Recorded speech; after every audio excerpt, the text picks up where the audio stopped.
Ano, mabubuhay mo ba yung anak namin dyan sa sweldo mo dyan sa mall? Patingin ng 5-year plan.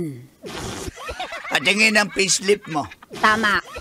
Magkano natitira sa... Sagutin mo yung tanong namin, magkano natitira sa sweldo mo? Sige. Nay, tay, napaka-ano nyo naman po, napaka-bastos nyo naman po kay Jerry. Tao din yan.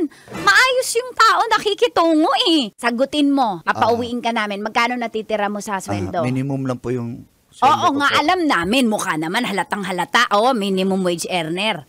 Tamo yung kwelyo ng damit mo. Napaka-itim. Mayrin, Nay, malaking ginastos namin para makapunta ka sa Taiwan. Alam ko, nagsangla na ako ng mga appliances natin. Nay, tay, salamat po sa effort nyo. Pero na-appreciate ko naman po yun. Pero si Jerry naman po, hindi naman po siya tambay. Hindi naman po siya paupo-upo dyan. Nagsisikap po yung tao. At saka, yung trabaho niya po ngayon, hindi naman ibig sabihin niya na yung habang buhay niyang trabaho eh.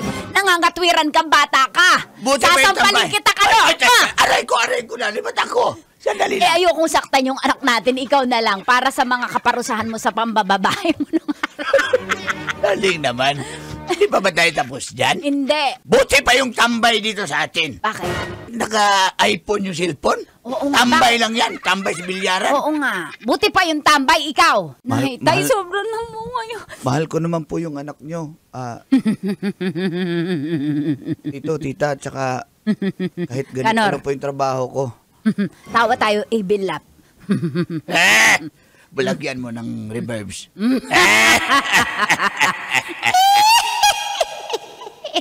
Sabi mo, ibilap. Which yung sa'yo eh. Nay, tay, tama na po. Ano ba na, para naman kayong investigador? Para ako parang nasa NBI itong si Jerry. Sobra naman. Magsisikap po kami.